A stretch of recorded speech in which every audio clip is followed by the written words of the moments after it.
This is Jack Jackson continuing the solutions to the set of integration review problems that we've been talking about the last couple of videos. They were introduced 2 videos ago, and we worked the first 8 problems last video. There are 3 types of integration problems. There's actually a definite integral, and there's the finding a family of antiderivatives, and then there's finding a specific antiderivative. This is the 3rd type. So finding a specific antiderivative of this function. So we're looking to find f of x. We know that f prime of x is x to the 4th minus 3 to the x, and we also know initial condition f of 1 equals 2. So f of x is part of the family of antiderivatives of x to the 4th minus 3 to the x. So we just do the antiderivative of each piece. Those are straight away, no substitution required here. Just a power function and an exponential function. So the power function, you add 1 to the power and multiply by the reciprocal of that power. So it's 1/5 x to the 5th. For a exponential function, you leave it alone and then divide by the logarithm of the base. And then we have a plus c. Now that's an entire family of antiderivatives. F of x is part of that family. It's the one that goes through the point 1, 2. So I put in 1 for x and 2 for f of x like this, and now I can solve for the c. See, 1 to the 5th is 1 times 1/5 is 1/5. 3 to the 1st is 3. So we have this right here. And then I just add the opposite of this to both sides. So 2 is 10/5 minus 1/5 is 9/5, and then plus 3 over natural log of 3. So that's the constant. So our function is 1/5 x to the 5th minus 1 over natural log of 3 times 3 to the x plus that constant 3 over natural log of 3 plus 9/5. And you can see it here. The red, let's see, I think the red is the original function, x to the 4th minus 3 to the x. And the blue is the one we're looking for. It's specific antiderivative. The other antiderivatives would just be vertical shifts of this, but this is the only one that goes through that point, 1, 2. Well, it's kind of hard to tell on this scale that it's 1, 2, but it does. It goes through right there. Number 10 is the other type of antiderivative problem. This is the family of antiderivatives here. So we have 4x e to the 3x. Now this is one of the more complicated ones from Cal 1 or one of the easier ones from Cal 2 where we can't use just a straight substitution. It turns out we need to use integration by parts here. You might start by saying let u be 3x, du is just 3dx, but the problem is we have this extra x here. And so because of that, we see that we need integration by parts. One other way you can often see that it's integration by parts is when you have a product of 2 different kinds of functions, like this is a polynomial function or linear function 4x times an exponential function. If straight substitution won't work, then it might be integration by parts. Here we let the u be the polynomial part, the 4x, so that du just becomes 4dx. Then the dv is the e to the 3x dx. That's like e to the w dx. If you put a 3 there and a 1/3, we get e to the w dw, which the antiderivative would be e to the w. So in other words, we get 1/3 e to the 3x. You could just double check and make sure the derivative works there. The derivative is in fact e to the 3x. So now, with that substitution, what we have is the integral of u dv. The parts rule, which is the product rule for derivatives backwards, says that the integral or antiderivative of u dv is uv minus the integral of v to u. So now we multiply these two together, 4x times 1/3 e to the 3x, that's 4/3 x e to the 3x, minus, then we multiply these two at the bottom here, the v and the du together, that's another 4/3, the minus is from here, and then we have e to the 3x dx. Okay.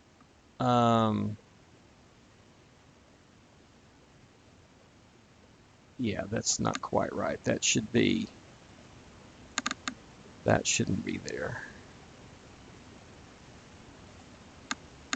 Yes. That's correct. I think the answer is correct though. So to do this, this gives us another 1/3, just like we did up here. The antiderivative is 1/3 e to the 3x. So that 1/3 with this one gives us the -4/9. So it's correct at that point. Okay, so anyway, there's our answer. I'm going to leave the plus c out here, of course, which we always need for our family of antiderivatives. For this part, I'm going to actually factor out some stuff. I'm going to factor out a 4/9 and an e to the 3x. That's going to leave a 3x minus 1 inside of here. Divide 4/3 by 4/9, you get 3, so that comes here. You got the x, and the e to the 3x is factored out front too. And that all cancels out to just be -1 when you divide. So there it is. It's not factored all together unless c is 0, but this part here is factored. And so that is basically what is given to us over here by the CAS calculator. So that checks out. Number 11, integral of 2x over 3x squared minus 5. I'm going to let u be the denominator, 3x squared minus 5. And du then is 6x dx. So if I put a 6x dx here, the x comes from here, put the 6 here, put 1/6 out with that 2 makes 1/3 out front. So this is 1 over u du, so that's the logarithm of the natural of the absolute value of u plus c. We got the 1/3 out front. U is then 3x squared minus 5. We still need that absolute value there because the 3x squared minus 5 could turn negative in some cases. So we have to have that absolute value as part of it. And so there's our final answer. Number 12, 3x times cosecant square of 5x squared. Let u be the 5x squared. Du is 10x dx. So again, I put a 10x to the dx here. The x we have, the dx we have. We put in the 10 by putting a 1/10 out front with the 3, makes the 3/10. So these are equal. Do the substitution now. 5x squared becomes u. Everything in the parentheses here becomes du. And so we have 3/10, the antiderivative of cosecant square of u. That is an antiderivative of minus cotangent of u. So it's -3/10 cotangent of u plus c. U is 5x squared. So our final answer back in terms of x is -3/10 cotangent of 5x squared plus c. So we did a couple of indefinite integral or family of antiderivative problems. Now we do our other type, which is an actual integration problem, a definite integral. So this one here, I see e to a complicated power, so I'll let that be the u and see if what happens. So if u is 2x squared minus 7, du is 4x dx. Let's see if that'll work out. We've got the dx, we've got the x, we put a 4. We can balance by putting a 1/4 here, which we move out front. We move the 5 out front. That makes a 5/4 out front. All right, that looks like with that substitution, now this will become e to the u. That's du. Still 5/4 out front, but we'd have to change these values to u's. Or alternatively, there's another way. You could leave it x equals 0 and 0 and 1, but you have to notate it. X equals 0, x equals 1. Then you'd have to change back to x's before you evaluate. It's actually probably a little easier to do it this way. It's really about the same difference either way, but let's work it out. So when u is 0, we plug in u is 0 here, and we get -7 there. And I don't have it written out here, but if u is 1, this turns out, like you can do it in your head, turns out to be -5.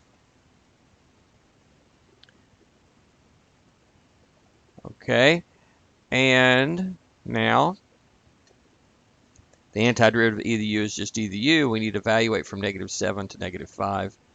So -5 is the one on the top. That one goes here. Then we plug in u is -7 here. And we could leave it like that.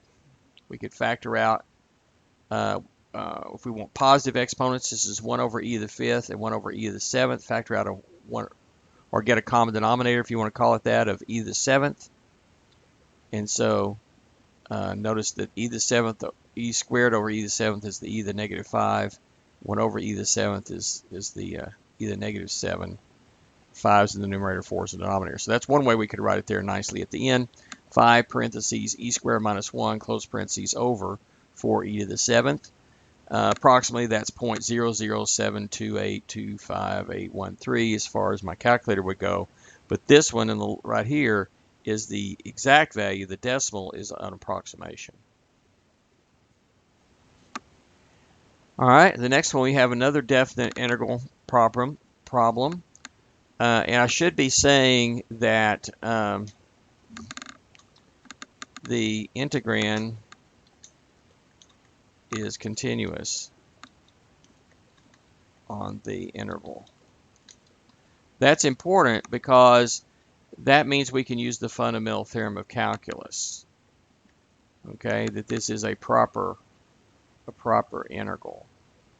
Okay, I think that is true here as well. The only place that the denominator is going to be 0 is actually the denominator is never 0 on this one. 5x squared is positive times 5 plus 1 is at least 1. You cube it, that's at least 1. So the bottom never gets to 0. So this is continuous everywhere. So that's so that means we can use the fundamental theorem of calculus. Important. All right. So anyway, that means we can do our substitution. Let u be 5x squared plus 1. du is then 10x dx. And that's okay because we got the x and the dx. No problem putting in the 10 and the 1/10. If we were missing the x, we could put the x and the 1 over x, but then we couldn't pull the 1 over x out front. So this little adjustment works if you're off by a constant factor. So anyway, when that's all said and done, this becomes u to the negative third, and this becomes du. Still have our 1/10 out front, but we have to change these x values to u values. When x is 0, we plug in a 0 for the x. We get u is 1. That's the lower limit. This du indicates that this is these are u values. And the upper one is when x is 1, we plug in x is 1 here. That gives us 6 for u there. All right, well now this is just a power function now. So the power goes up 1 to negative 2. We multiply by the reciprocal of that, which is negative 1/2. That makes this negative 1 over 20. And another way to write u to the negative 2 is 1 over u squared. We evaluate that from 6 to 1, and it means if we plug in 6, we plug in 1 and subtract. So that's 136 minus 1. We can get a common denominator here. This is 36 over 36. And then this is 1 over 36. Subtract those, you get negative 35 over 36. The negative and that negative make positive, and you still got the 20 in the bottom. We can do a little canceling here. The 35 and the 20, we can cancel a 5 out of those, leaving a 7 in the top, and a 4 times that 36 in the bottom makes 144.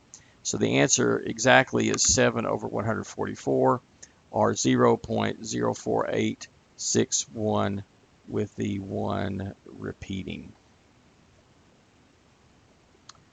And one more. This is an improper integral because of the infinity here. So we let b be the upper limit, and then take the limit as b goes to infinity of that integral. Then if you notice that this function is continuous for all real numbers, not including infinity of course, but it does. But if you go up to some b stopping somewhere, shy of infinity of course, as some real number, then in fact that is continuous, and we can apply the fundamental theorem, whereas we can't do it directly on the original. It doesn't really make sense. So here we let u be 2x, and du is 2dx. So put the 2dx here, put the 1/2 to balance out here.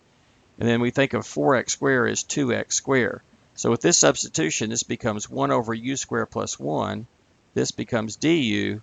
We got our 1/2 here, which at some point I'm going to bring it out front of the limit. I do that down here. And we go from x's equal 1 to x equals b. I'll switch back to x's a little bit. Well, you should recognize that as a derivative of an arctangent of u.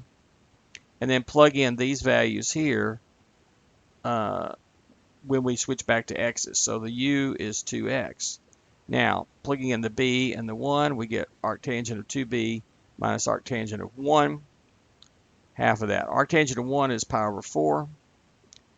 And then we have this. So then we take the limit, and the limit can be brought inside here, and really the only part that has the b is this part. Well, the arctangent function as b goes to infinity, 2b is going to infinity, so that's just the regular asymptote of the arctangent function, which is pi over 2. So this limit is pi over 2. Pi over 2 minus pi over 4. This is 2 pi over 4 minus 1 pi over 4 is pi over 4. Times a half is pi over 8.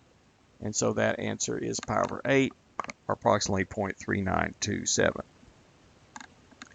All right, I believe that finishes up the solutions to those integration problems, and hopefully you found those a good review for you, and hopefully you had no problem with those and you're ready for an exam over this.